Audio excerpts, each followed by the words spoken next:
ప్రేక్షకులందరికీ నమస్కారం అండి. ఈరోజు మనం ఏదైతే వంటగదికి సంబంధించిన గత ఎపిసోడ్ ఏదైతే చేశామో ఆ ఎపిసోడ్కి సంబంధించిన పార్ట్ 2 అన్నమాట ఇది. సో ఈ పార్ట్ 2లో మీకు ఏంటంటే ఇంకొక విషయం అనేది నేను చెప్తాను. గత ఎపిసోడ్లో మనం వంటగదికి సంబంధించి అసలు వంటగది మనం ఎక్కడ పెట్టాలి, ఏ ఫేసింగ్కి సంబంధించి అనే ఒక చిన్న ఇన్ఫర్మేషన్ మనం తెలిసేసుకున్నాం. Right, okay.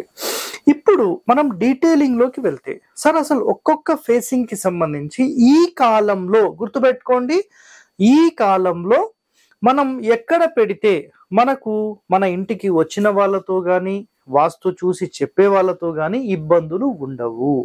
అలాంటి ఒక మంచి పాయింట్ నేను మీకు చెప్తాను. సో చూడండి, మనం ఒకవేళ మీరు రోడ్ ఫేసింగ్ తూర్పు అనుకోండి, వచ్చిన వాళ్ళు మిమ్మల్ని డిస్టర్బ్ చేయకూడదు అంటే చాలా చాలా సింపుల్గా మీరు ఆగ్నేయంలో పెట్టేసుకుంటారు, నో ప్రాబ్లం, రైట్. బట్ ఇక్కడ గుర్తుపెట్టుకోండి, చిన్న చిన్న ఇండ్లు ఎవరివైతే ఉంటాయో వాళ్ళు ఎట్టి పరిస్థితుల్లో కూడా ఆగ్నేయంలో వంట పెట్టేస్తారు, అది ఇంకా తప్పదు. ఒకవేళ పెద్ద ఇల్లు ఉంటే ఇక్కడ పెట్టడం చాలా చాలా సూపర్. ఇక్కడ చూడండి, ఒక చిన్న ప్లాన్ లాగా గీస్తాను.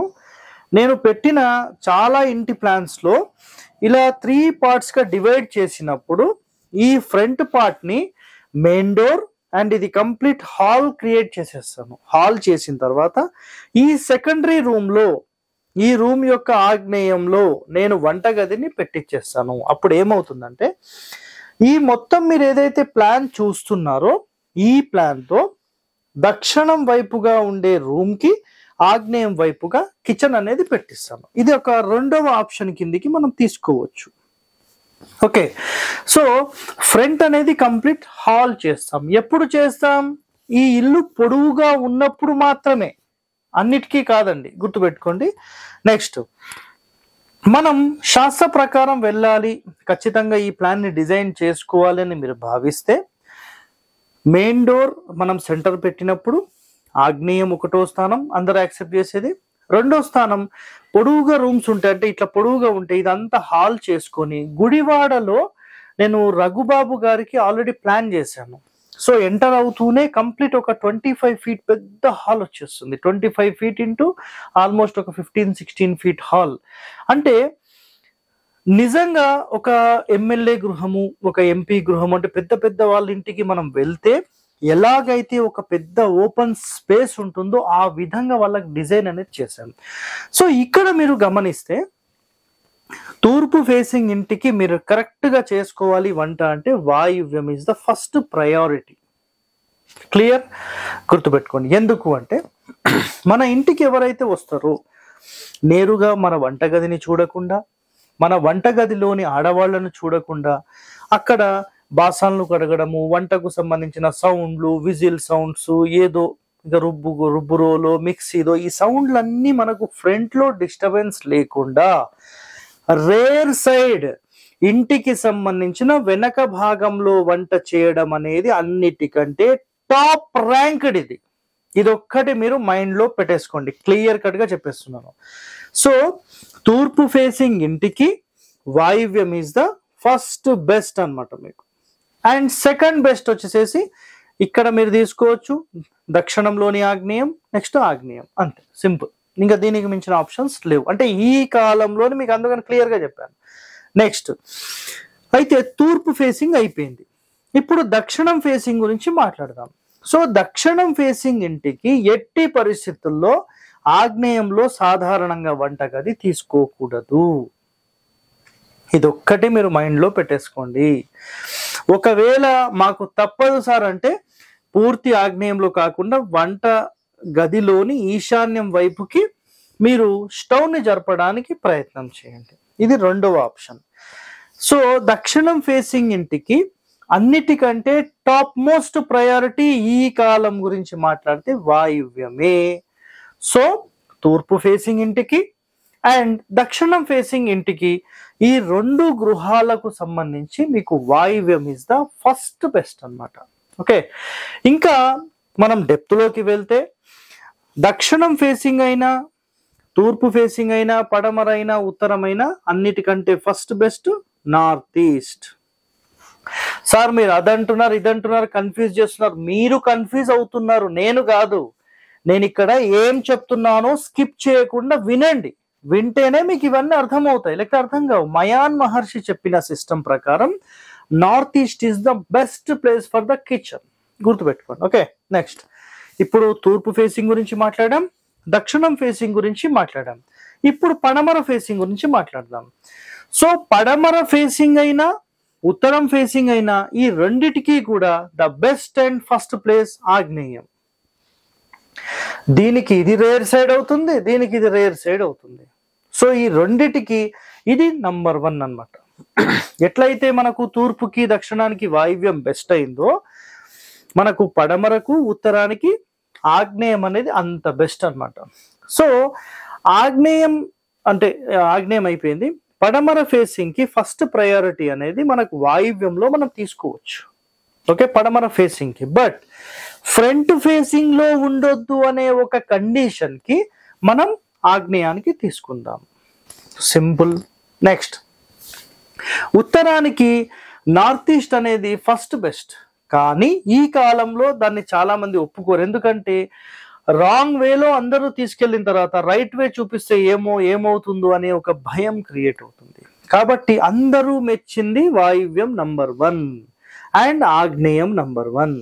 ఈ 2 స్థానాలు 2 ఫేసింగ్లు, అంటే ఈ ఫేసింగ్ కి సంబంధించి తూర్పుకి దక్షిణానికి సంబంధించిన ఫేసింగ్ ఒకటి, నెక్స్ట్ పడమర ఉత్తరానికి సంబంధించిన ఫేసింగ్ ఒకటి. ఈ రెండిటికి సంబంధించిన డీటెయిలింగ్ ఇన్ఫర్మేషన్ ఇచ్చాను. ఇంకా దీంట్లో ఉంది, ఇంకా అయిపోలేదు. గుర్తుపెట్టుకోండి ఒక మాట, నేను ఇప్పుడు మిమ్మల్ని చూస్తున్నాను అంటే, నేను ఎగ్జాంపుల్ తూర్పు చూస్తున్నాను అనుకోండి, ముఖంలో మంట పెట్టొద్దు అని ఒక శాస్త్రంలోనే చదివాను. క్లియర్? ముఖంలో అంటే తూర్పు ఫేసింగ్ అనుకోండి, మనం డైరెక్ట్ ఆగ్నేయంలో కానీ ఈశాన్యంలో కానీ ఎక్కడ కూడా ముఖానికి మంట పెట్టొద్దు.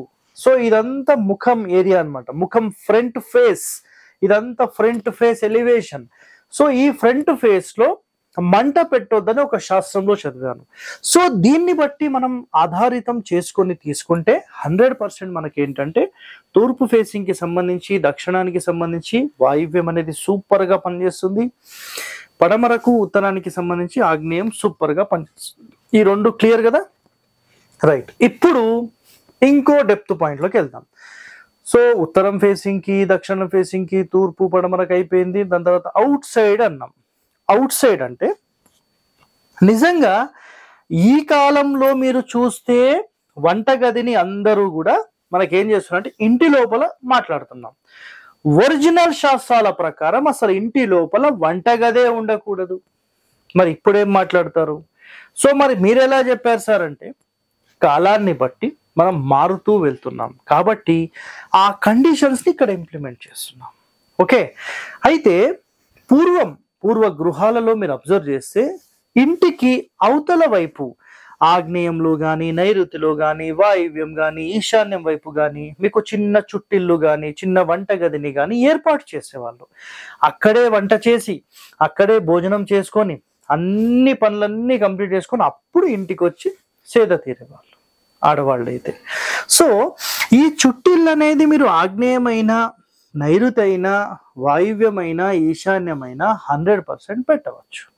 బట్ ఇందులో కండిషన్స్ ఏముంటాయంటే, పూర్తి మూలలు బ్లాక్ చేయకూడదు, చుట్టూ తిరగడానికి ఒక భాగం ఖచ్చితంగా ఉండాలి. సో ఈ కండిషన్స్ అన్ని చూసుకుంటే ఈ కాలంలో ఇది ఎవరు మాట్లాడలేరు. పెద్ద పెద్ద స్థలాలు ఉన్నాయా? ఇది 100% మనం చేస్తాం. సార్ మీరు ఎక్కడన్నా చేశారా? సో ఇక్కడ ఇవన్నీ మాట్లాడాం కదా. ఈ చుట్టిల్లు ఇంకో రకంగా కూడా మీకు పనిచేస్తుంది. అదేంటంటే, ఒకవేళ మీకు రోడ్ పోర్ట్ ఉంది, ఇంటి అవతల అంటే కాంపౌండ్ అవతల ఒక చుట్టిల్లు లాగా మీరు కట్టుకోవచ్చు. ఇది చాలా చాలా సూపర్. ఇది నేను ఎక్కడ అబ్జర్వ్ చేశానంటే, ఎప్పుడైనా ఎవరైనా అజ్జారంలోకి వెళ్తే బిఎస్ఎం ఫౌండరీస్, నేను ఆల్రెడీ ఒక ఎపిసోడ్ చేశాను, కంచు పాత్రలకు సంబంధించిన ఎపిసోడ్. వాళ్ళ ఇంటికి దక్షిణం వైపుగా ఒక వీధి వస్తుంది, అక్కడ ఎవరో వచ్చి ఈ చుట్టిల్లు లాగా పెట్టి వెళ్ళారు. రౌండ్ గా పెట్టి పైన ఇట్లా సువ్వగా పెట్టేస్తారు. అంటే ఈ రోడ్ పోటు వచ్చి దీనికి తగిలినప్పుడు దీని యొక్క టోటల్ ఎనర్జీస్ ఎవరివైతే ఆ కంటి నుంచి వచ్చే ఎనర్జీస్ ఉంటాయో ఆటోమేటిక్ గా పైకి వెళ్ళిపోతాయి. సో పిరమిడ్ మోడల్లో దీన్ని సెటప్ చేశారు. సో ఈరోజు ఈ వంటగది ఎక్కడ పెట్టాలనే పార్ట్ 2 ఎపిసోడ్లో టోటల్ డీటెయిలింగ్ ఇన్ఫర్మేషన్ నేను చెప్పాను. ఇంకా ఎవరికైనా ఈ వాస్తుకు సంబంధించిన పుస్తకాలు మీరు కావాలని భావిస్తే మీరు 100% దేవుళ్ళు.com వెబ్సైట్లో మీరు పర్చేస్ చేయండి, చదువుకోండి. ఇంకా డెప్త్ నాలెడ్జ్ మేము నేర్చుకుంటాం. వాస్తులో మేము కూడా పరిశోధన మీలాగా చేయాలనుకుంటున్నాం సార్ అంటే మీరందరూ వెల్కమ్ అండి. సో 100% మీరు రావచ్చు.